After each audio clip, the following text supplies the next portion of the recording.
You know, it's really interesting that many times people have problems in their organization, but they don't even know that data and information are part of that problem. It's really usual that people will say, oh, this is a process problem, or oh, it's a technology problem, or oh, it's a people or an organizational problem, which is probably true.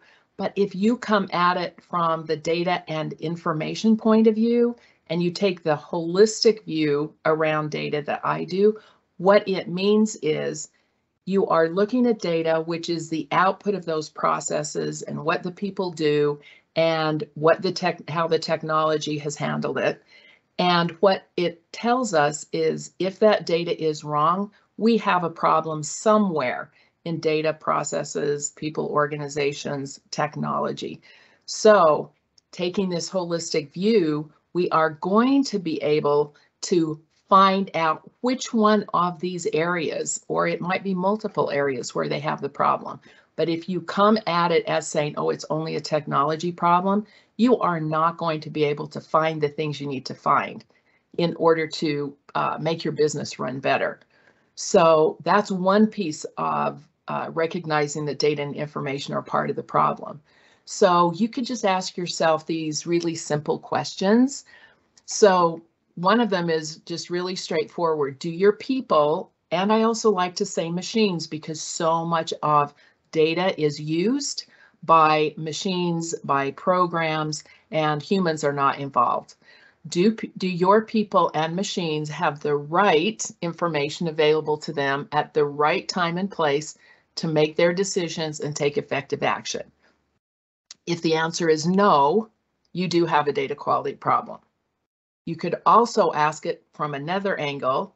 Are wrong, incomplete, irrelevant, unavailable data or information hindering the ability for your people and or machines to make decisions and take effective action? Or is it negatively impacting your business in some way?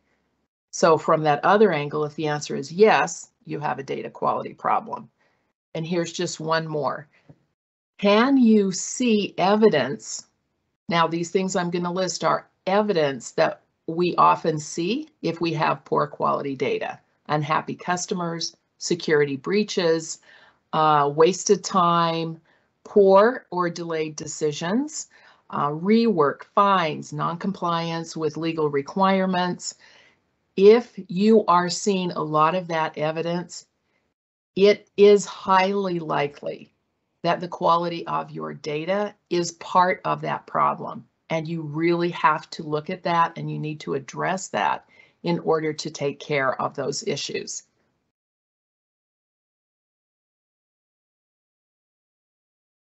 Now, the complexity of what it takes to figure out some of these data quality problems, because we live in these complex organizations and we have lots of teams and lots of different technology and applications, having a structured approach like the 10 steps to quality data approach really helps us cut through the complexity and helps us be able to make sense of what we're looking at in our complex environment in order to be able to find solutions to these problems.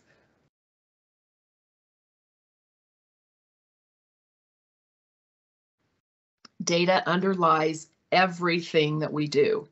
I mean, I would put out a challenge to anybody listening to this to show me something within your organization that does not depend on data in some way.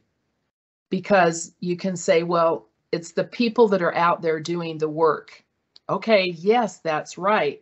But there is data behind something that is evidence. Did they complete the work, or they have to report that they completed the work? So can I give you an example on that one?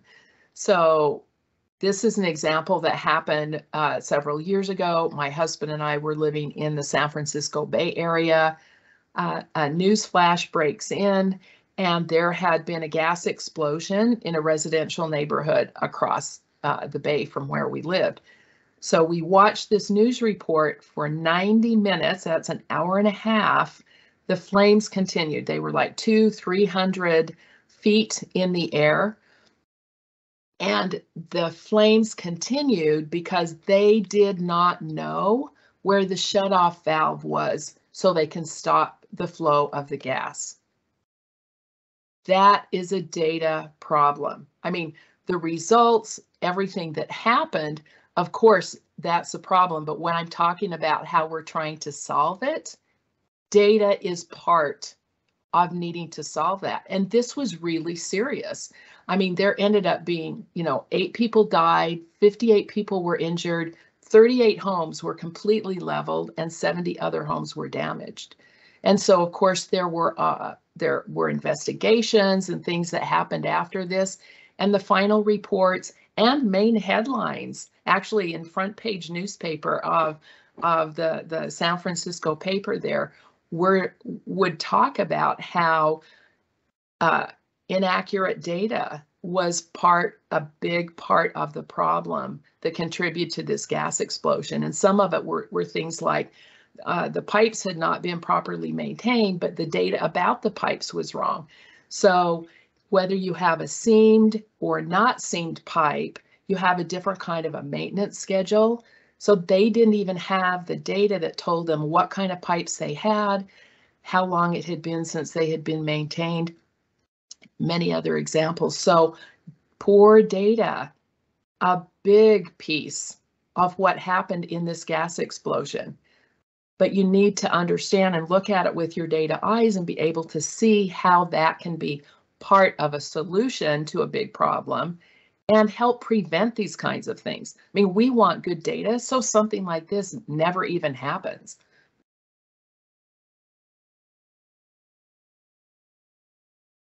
It's from research that had been published in 2 articles, one from Sloan Management Review by Tom Redman, and another one from an article in the Harvard Business Review by Tague Nagel, Tom Redman, and David Salmon. So one of the important statistics is the one I'm going to emphasize right now. From their research, the estimated cost of bad data for most companies is 15 to 25% of revenue. That is a very big number. If you're a nonprofit, you might want to think about applying that 15 to 25% to your operating budget. So if you're just starting to think about how poor quality data can impact wherever it is that you work, use this statistic that is based on research. I would always be very conservative. So look at your revenue or operating budget, take the lower number. What is 15% of your revenue or operating budget? And don't be surprised if this is a very hard, it's a large number that it's hard for people to believe. But we do have techniques. I have some techniques called business impact techniques. I have a variety of them, from ones that, relatively speaking, takes less time and are less complex to use, to ones that are more complex. But there is one of those techniques called cost of low quality data, where we can quantify costs and we can quantify the impact to the revenue. So you could look at that percentage, but then you could go this step further and you can actually use one of these techniques to help you quantify and say, what is the more specific impact to cost and to our revenue for our organization? So this technique was used by one large organization. They had a data governance program in place. They implemented a data quality program that was under the umbrella of the data governance. One of their first projects was a data quality metrics dashboard. So from this dashboard, we were able to see the state of the quality of the data. We did metrics around what is the data quality program, metrics around the kinds of services that the program was offering, because a lot of times those become invisible, all the issues that get resolved. We'd like to bring visibility to that. The other piece of that was the value, the business impact of the data quality. And we were able to use these techniques, and we were able to put those into place. Well, the result from that, there were many improvements. Changes were triggered because we're looking at these metrics that we have in place, and we're able to see where we need to focus our attention, which is a really important thing of why we like to measure things. And money that they have saved from that has funded other corporate initiatives. It helped them in increasing their revenue. And one of the things they were really concerned about was decreasing cost and complexity within the organization. So coming at it from this data point of view helped in all of these areas and has really impact. And it has been a long, multi-year ongoing kind of program that has really been helpful for them.